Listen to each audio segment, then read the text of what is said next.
How are you feeling about this guy, Toby? Is he going to pull it off, or is he going to go the way of how many? What are we up to now? 1, 2, 3, 4 Tory predecessors. Well, Mark, you wait 70 years for a coronation and then two come along at once. I feel as a Tory member, I have to say, a little bit disgruntled. The parliamentary party gave me and my fellow members a choice between Liz Truss and Rishi Sunak about 6 weeks ago.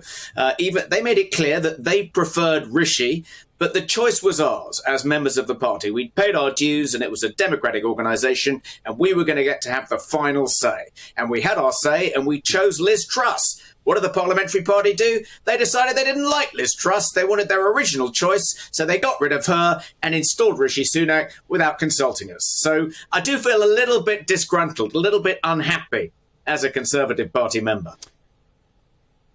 Well, just let's unpack that, as the cool kids say, a little, because it is not, as I pointed out, it's a fact that we've never before had two incoming prime ministers who move into number 10 without benefit of a general election. Two in succession. It's only happened before in modern times during the two world wars. How on earth does the will of the Conservative Party membership get negated in 6 weeks, 4 of which were occupied with royal mourning and with politics on hold?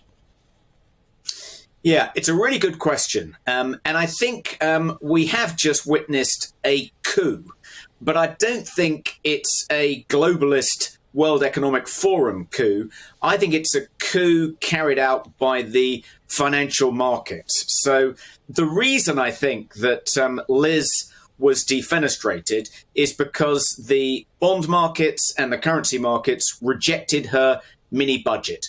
Why did they reject her mini budget? Because in the past 2.5 years, because we borrowed so much money to pay people to stay at home and not work during our 3 lockdowns, the national debt has increased from somewhere around 1.8 trillion to where it is now, up at 2.45 trillion. It's roughly 100% of GDP, which is a Rubicon you don't want to cross.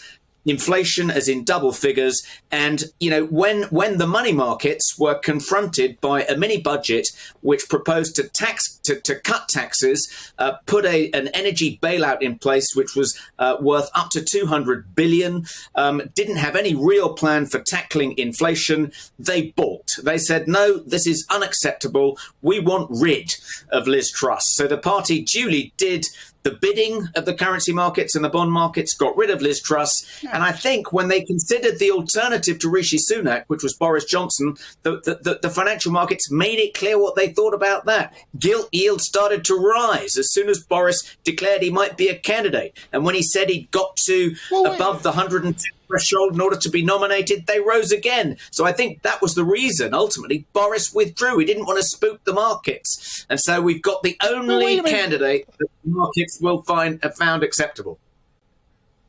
Well, wait a minute. You keep talking about spooking these all-powerful markets. Where were the all-powerful markets when the guy who was responsible for most of these things, Rishi Sunak, was busy closing down the economy and doing things like paying the peasants of the United Kingdom a fee to go to the Greasy Spoon and have your full Ulster fry or the full English or whatever. Why were the markets not spooked by anything so transparently stupid as paying people not to work?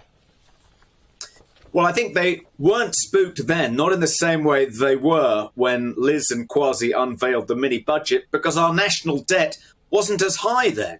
What Rishi was proposing to do was borrow roughly £400 billion to pay people to stay home and not work. But at that point, the markets could manage that. The yields on gilts didn't rise because our national debt at that stage was just about manageable. But to propose to borrow another 200 billion and to cut taxes by 45 billion and not cut public expenditure at all, that was a step too far, I think, as far as the currency markets and the bond markets were concerned. And only Rishi, I think, that was the only candidate acceptable to those markets. And I think that within very short order, he's going to announce savage cuts to public expenditure.